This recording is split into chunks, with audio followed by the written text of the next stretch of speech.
Hi, this is Kurt Elling. You're listening to Detroit Jazz Stage.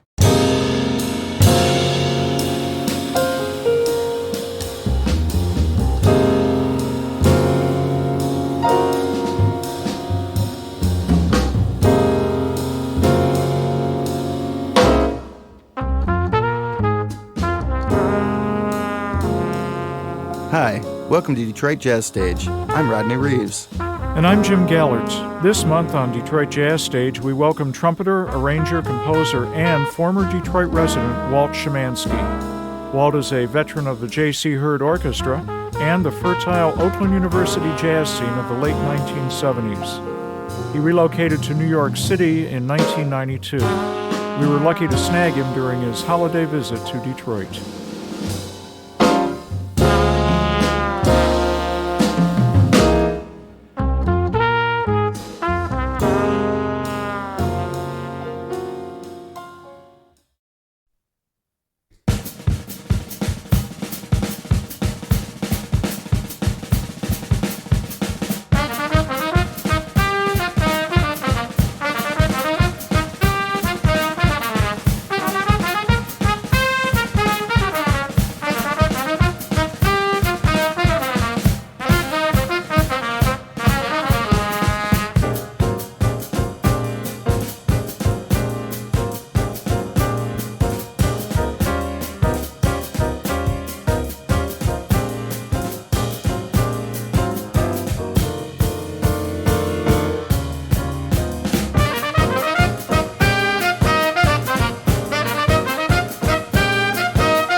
Walt Szymanski, thank you so much for coming down to Detroit Jazz Stage. You're very welcome, Rodney. Good to see you. And it was a pleasure listening to your song Trippin' that we just heard. Can you tell us a little bit about that tune? Trippin' was inspired by a visit I made to Cuba back in 1992. And it's a clave, 3/2 clave. It's a 24-bar blues without the last 4 bars. So it kind of becomes like a cyclical kind of thing. And it's got the street beat in it, of course. Street beat. The street beat, like a New Orleans kind of 2/3 clave, gotcha. like a second line. Okay. Second line is what I guess I'm trying to say. It was inspired by the second line music.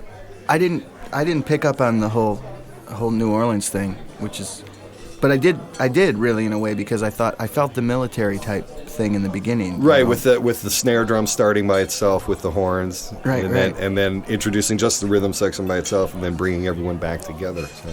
So really, I was trying to capture that whole feeling of a second line band playing. Yeah, it's a great tune to start with because it does pay homage really to the beginning of jazz, really. Mm-hmm. Even though it has it still, to me, it has a Horace Silver kind of sound to it as well. Yeah, well, Horace is great. Yeah, one of my great inspirations. Ah, well, good. Lee Morgan and Horace Silver. Right. That whole kind of vibe on that too. The rhythm section's pretty powerful too. Yeah, that's Paul Keller, of course, Phil Kelly, and John Knust. Right. And that was the Motor City Jazz Quintet. And Scott Peterson. He plays He plays a nice solo on that. So tell us about how you got started and started with trumpet. Oh, well, I got started with trumpet. Actually, the way I got into it was kind of a back door because I was involved in a really incredible choir program when I was very young. I got into it at 7 years old. And it was kind of like a Vienna Boys Choir type of program. You had to audition to get in. It was 120 voice all-male choir, so I was a first soprano. Wow. And I sang in the choir, and it was really excellent choir. We would do little tours around the state and in the archdiocese. And then we began to work with orchestra, and I heard the trumpet in that context. And as I got older in the program, my voice, started changing. I went to second alto and tenor and eventually baritone. But the trumpet was that kind of sound where I could retain the tessitura of my original first soprano sound. And so it gave me a vehicle to, I guess that's my real voice, is that. Wow. That kind of, the upper tessitura like that with the trumpet. And I just kind of picked it up and started playing. I'm pretty much self-taught from the early ages and didn't really start. I picked it up maybe I was just before I got into high school. And then in high school, I studied with Larry Egan, who you were, right, that was your band director also. Right. And at that time, he was still a great trumpet player. Mm-hmm. Did he get to play? Did he play for you? He used to play for us, actually. Yeah, he would play like how a phrase should go and things like that. Difficult sections, and he would play. And but I'll tell you, the biggest lesson I learned from Larry, which still sticks with me, is in orchestra. We would be playing, and he would stop the orchestra, and he would look at you and say, "Okay, what was the oboe just playing?" He would do things like that. So at an early age, he was already like attuning us to be hearing everything that's going on at once and incorporating that all together. Driving home that point that it's not about you, it's about the collective of the musicians that are performing the music at the time.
You know, Walt, one of my great heroes was J.C. Heard.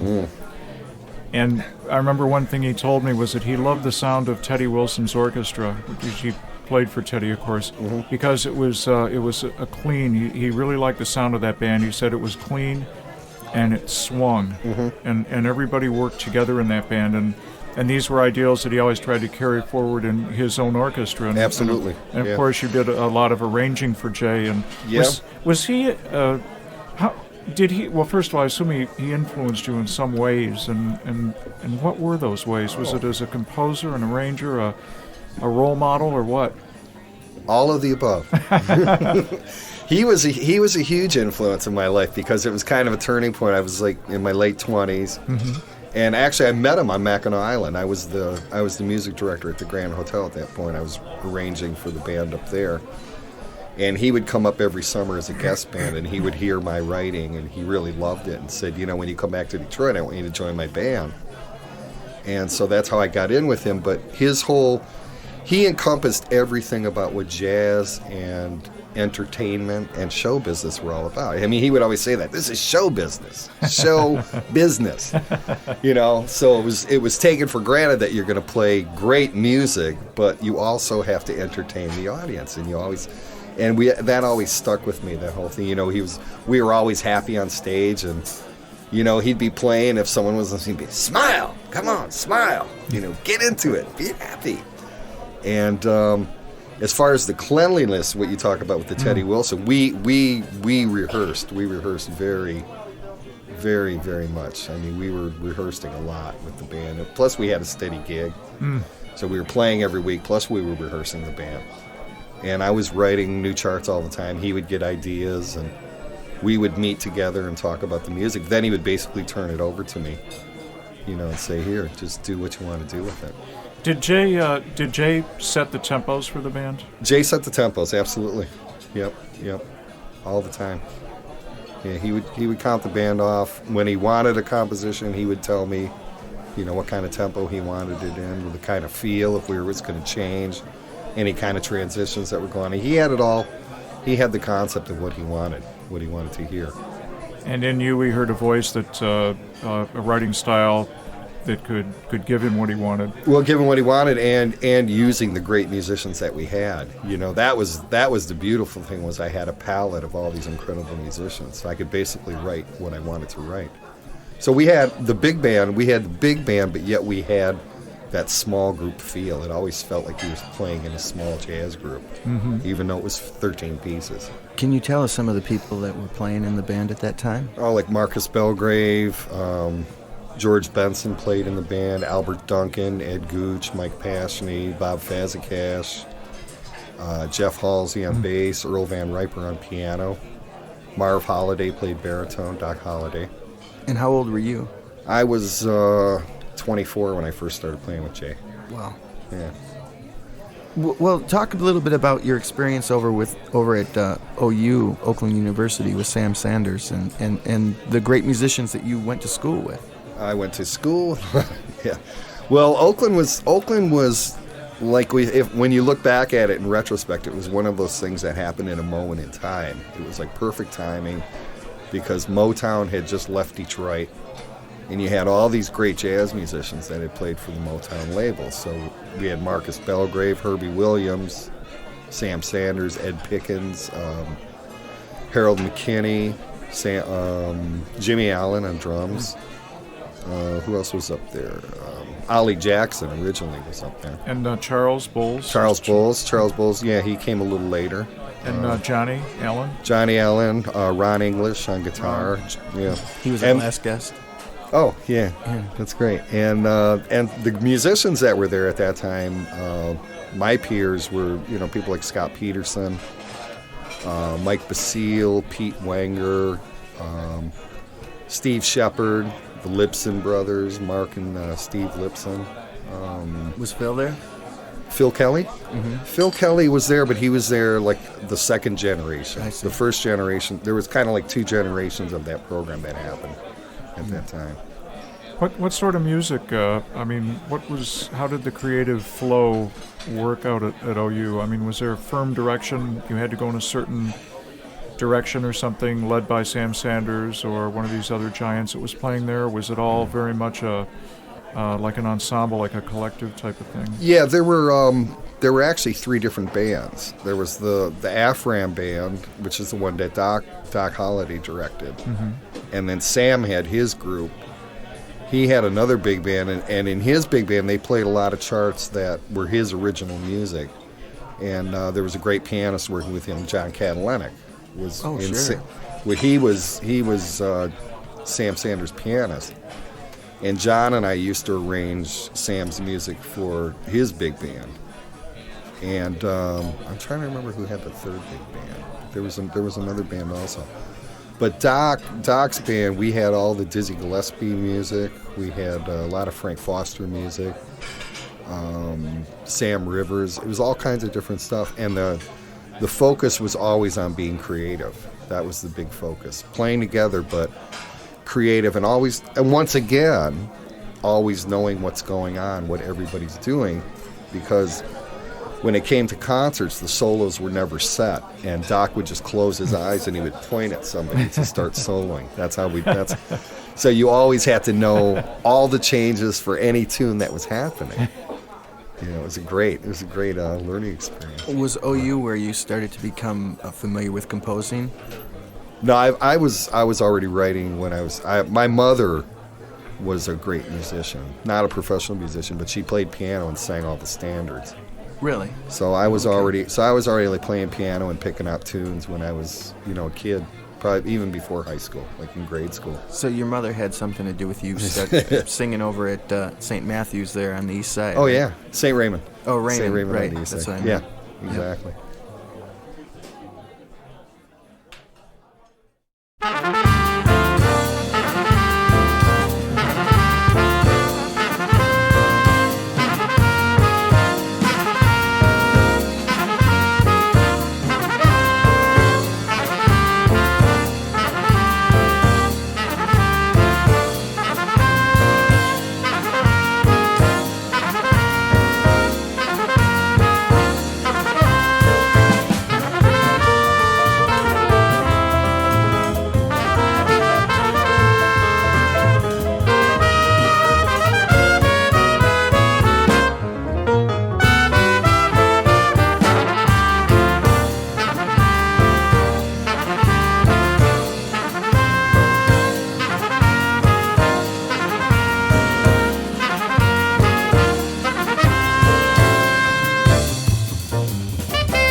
Well, when you first moved to New York City, what were the differences you saw between New York and Detroit?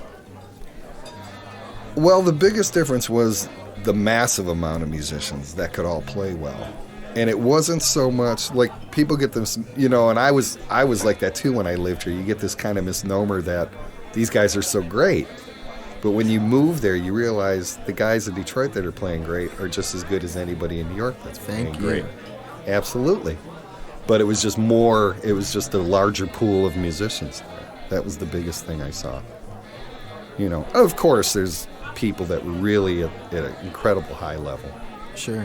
Does your Detroit experience mean anything to those people out there? Well, Detroit, believe it or not, in New York, Detroit is kind of an icon, which we really don't know about because the national media gives very little play to Detroit. But among the musicians, it's kind of one of those unspoken things. Like sometimes we'll play together and there'll be a bunch of Detroit guys in a band, and the people will be like, man, that feel you guys are playing. We're like, well, we're from Detroit. They're like, oh, well, that figures, And the comment I have heard from musicians in New York is that, man, everybody that comes from Detroit can play their ass off.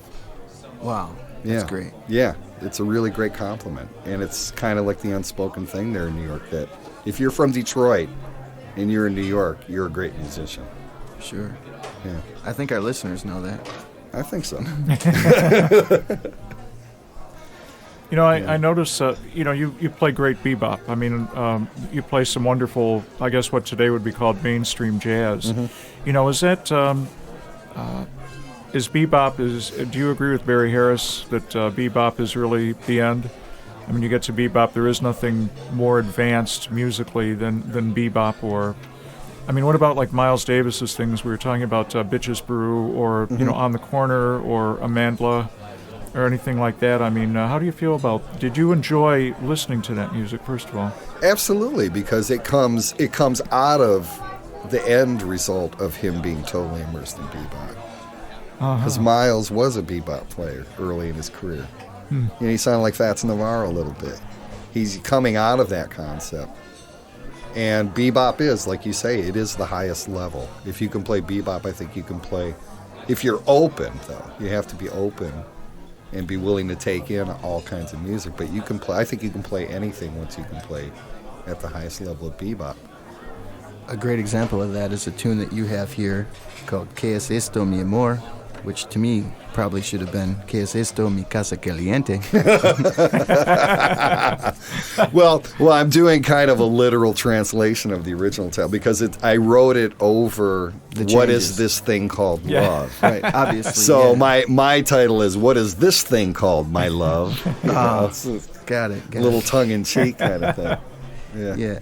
But speaking of bebop, let's listen to this Que es esto mi amor.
Hey, is Ozzy Osbourne a jazz fan? His wife's a jazz fan. Okay. His wife's because you're asking because I played his 50th birthday party. Right, exactly.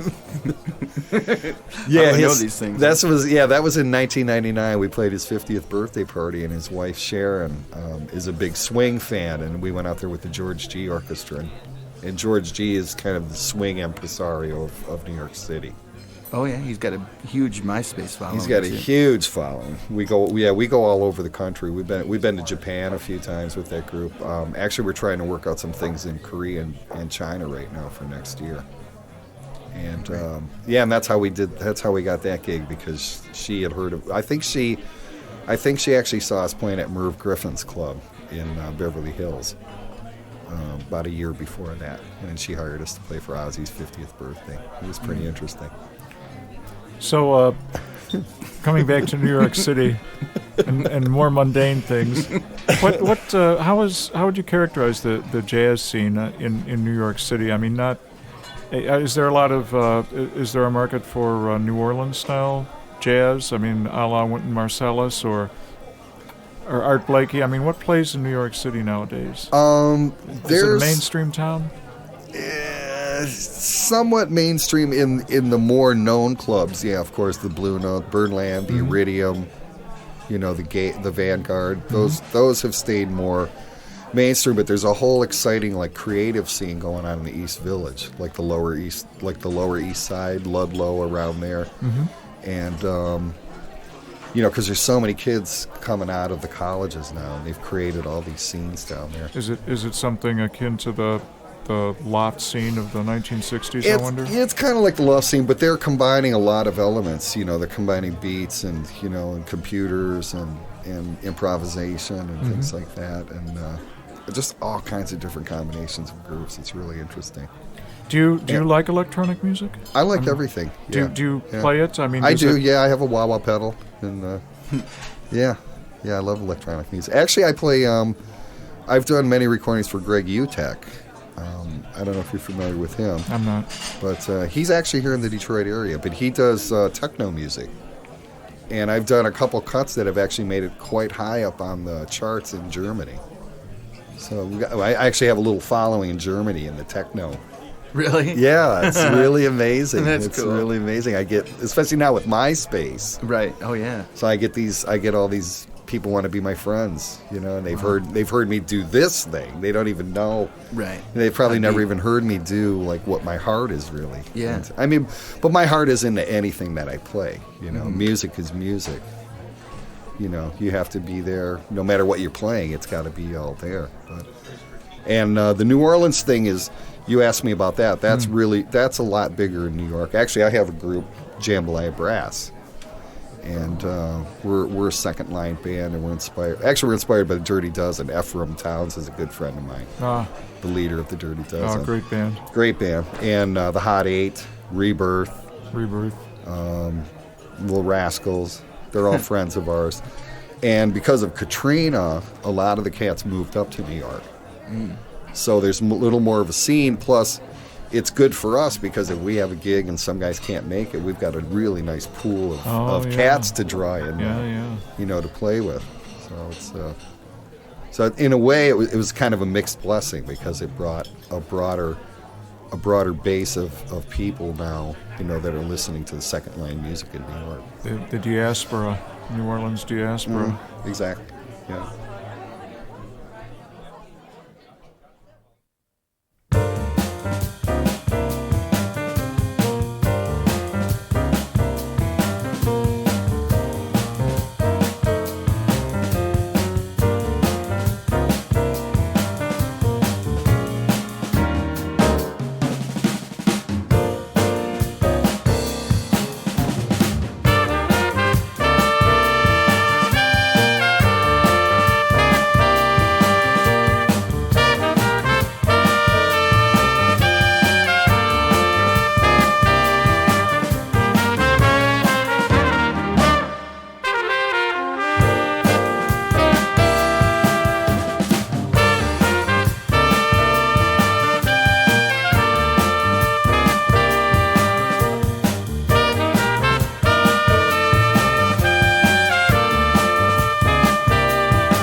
Can I ask you about one of my favorite tunes then here? It's a group called Emergence. Yes. And again, I talked about it before, but Campo Izquierda? Is that how you Campo say Izquierda. it? Izquierda. Izquierda. Okay. What I like about it, I'm a fool for those, bass and piano groove kind of tunes, but also I like the avant-garde influence. And you don't show that very much on the recordings that we've heard. But how I know you played with Mingus, so how important is that avant-garde influence to you, or progressive? I love avant-garde, and I love free music. I play with the Freedom Arts Quartet sometimes in New York. That's Lloyd Haber, and on drums, Alex Harding on baritone. Oh yeah, Alex, another Detroiter. Actually, it's 3 former Detroiters because Jaribu Shaheed plays bass. Yeah, so it's Alex and I and Jaribu and Lloyd Haber, and that's totally like a free group. Right. And also my trio WAG, the Jazz Ambassador group, we do a lot of free music with that group. Oh, we don't have any of their music with us. No, I don't have any recordings of that, but that's an interesting group because there was a competition at the Kennedy Center back in 2000 for the 100th anniversary of Louis Armstrong's birth, and they wanted a trio. They specifically wanted a trio because we were going to go to, the Jazz Ambassador program. They send you to outposts around the world where people would never hear live jazz. You go. They want you to be highly portable. Not too much like Sterling Heights. You mean? Not too much equipment. Like Sterling. Yeah, Sterling Heights in West Ghana. Yes. But so anyway, for that group, I figured everybody was going to do like trumpet, bass, piano, trumpet, bass, drums, trumpet drums, and piano. And I just had this idea. And I put together a group with Alex, the baritone. So it was trumpet, baritone, and guitar. We put together kind of sounds nice. Yeah, it's like an avant-garde second line band. So we do a lot of inside stuff, old W.C. Handy and Armstrong, but we also do our own free avant-garde music. That's actually quite a traditional instrumentation from the 1920s, with Jimmy Dorsey playing baritone and Eddie Lang playing guitar and maybe Tommy playing trumpet. That's a neat instrumentation. There's recordings with those guys. Adrian Rollini. Wow. Yeah. That's an interesting. I bet that's a very interesting sound you get. It's a very cool sound, and it's what's nice about it is it's very changeable too. It gets different sides of the music, and we all have very strong time concepts, so you don't miss the fact that there aren't any drums or bass or piano playing. Have you written music, composed music specifically for each of these different groups you're involved with? Yes. Yeah. In fact, we've got a recording, Trio WAG. We're just about ready to release a recording of that group. Oh, wow. Yeah, I'm going through the licensing right now with Harry Fox and all that, so that should be out by the end of the year. But how will you release this recording? Or we're going to release it on my own label. I have a production company already called Duct Tape Music that I've had for years with Harry Fox, and I'm a BMI artist, composer, songwriter with BMI. So we're just going to release it on Duct Tape Records. Okay. And yeah, when it's out, we're going to print them up, and we're going to do upload also. Do CD Baby, iTunes, electronic media. Well, that's the way. That's the future. Yeah. Right. That's the future. Speaking of that, let us know because we have a new podcast called JazzSpotlight.com. It's Spotlight, LITE. And we do one song with commentary by the artist, and we've had some people like Hal Galper, and we have some really good things lined up. So, it's a different audience, a more national and international audience. So let us know, and we'll have you on there. For sure. That'd be great. The Campo Izquierda I wanted to talk about because it's very interesting. That was another trip. I was in Cuba at the time, and we went to the World Series of Baseball.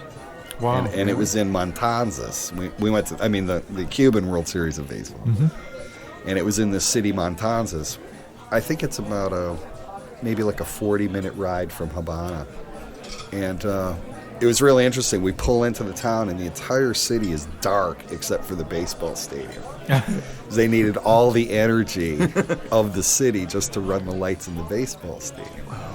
So anyway, we went in, we're watching the game, and here in America you have your rhythmic applause. The thing comes on, everyone's clapping, but we're watching the game, and all of a sudden, the entire crowd is clapping 2-3 clave. 38,000 people.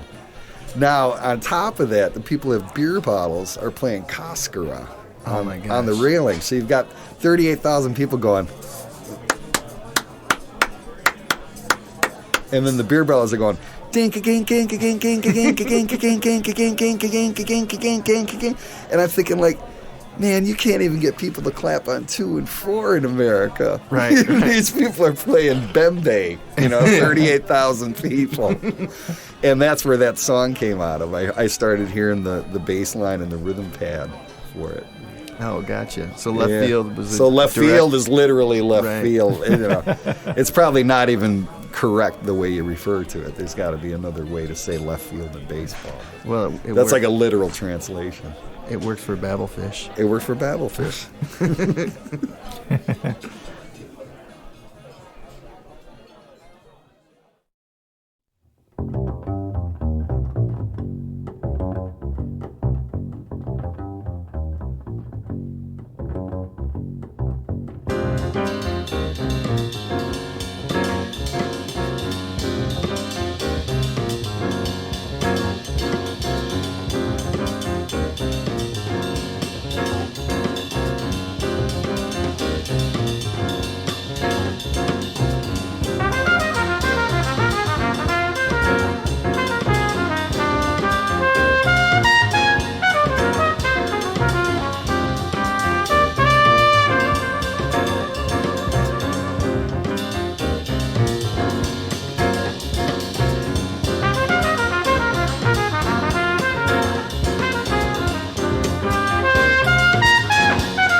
you've met so many famous musicians. Dizzy Gillespie, I mean, what was that like? Well, Dizzy Gillespie was incredible because he was one of JC's best friends. They were really good friends. And Dizzy was really cool. He worked with the band, and he was very nurturing with the cats, and and he was a taskmaster too. Oh. That was the beautiful thing about Jay, and they knew what they wanted, and you had to give them what they wanted. So it gave you that sense of really, really going for it. You can always take yourself to a higher level. Yeah. But it's great playing with him. I had the opportunity to trade eights with him. Wow. That was exciting. It was an exciting experience. Now, what about Thad Jones? Thad Jones, Doc Holliday brought Thad out to Oakland University back when I was out there, and we did a series of workshops with him, and we did a concert at Pontiac High School with him. I think he was receiving an award from the city of Pontiac. Pontiac, yes, right, where he was from, of course. Yeah. Right. Did his music influenced you at all? I mean, he had such a unique approach. I mean, he could write material, and it would sound sort of vaguely familiar, but it really wasn't. It was just something he would do with the music. Yeah, well, he was actually a big influence on me because I try to kind of capture his spirit when I write. He would write in a way that his inner parts were all melodies too. So it wasn't just the lead lines that were melodies. Like some writers, composers, arrangers, they write the lead line and then they just kind of harmonize it vertically.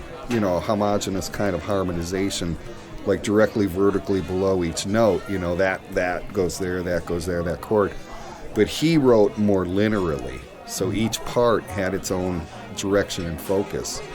So whether you were playing second trumpet, third trumpet, fourth, everyone had its own melody. Oh, that's great. And that was the biggest thing I got from Thad's music, and I try to keep that.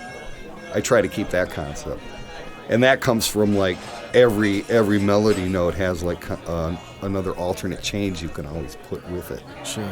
So that there's never any repeating notes in the inner parts when you're writing, and everything keeps a direction and a pulse happening.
Walt, we'd like to thank you very much for dropping by here at Longview Studios and having a chat with us. It's been great to catch up with you. Yeah, it's great to see you, Jim. It's been a long time. And Rodney, it's great to see you again. Yeah, please, when you're here from New York again, please stop by. Absolutely. Anytime. It's been my pleasure to be here. I really thank you for letting me come on. No, it's our pleasure. Hey, tell us where we can get your CDs.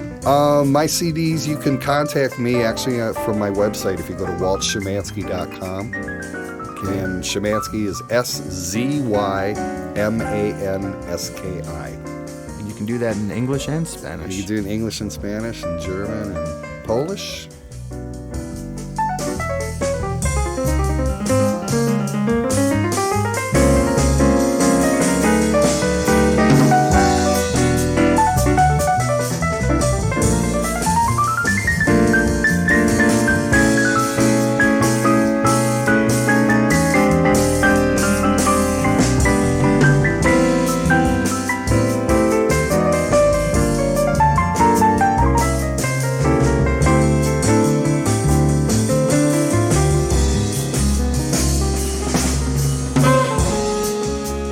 AllAboutJazz.com is your premier online jazz destination for daily reviews, interviews, MP3s, calendars, upcoming CDs, and the most active jazz bulletin board on the web.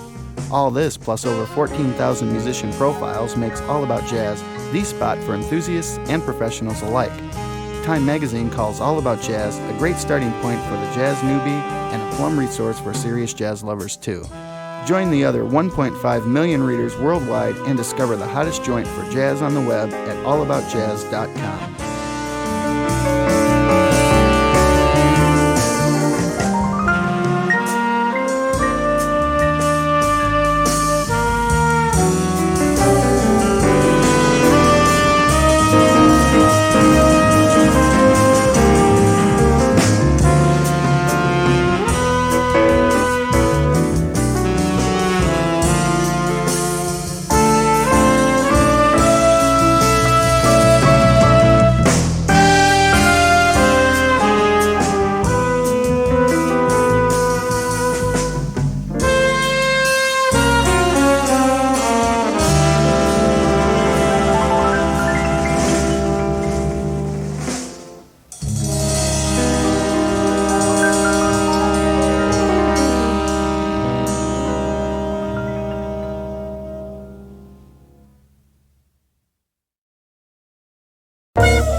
This is Rodney Reeves for JazzStage Productions. If you enjoyed this program, visit our website, jazzstageproductions.com, for archived programs and other interesting jazz material. Detroit Jazz Stage is produced at Longview Sound in Metro Detroit for JazzStage Productions. Dean Sahutsky is our executive producer. Mark Byerly is our producer and sound engineer. I'm Jim Gallert. On behalf of my co-host Rodney Reeves and myself, good day and keep swinging.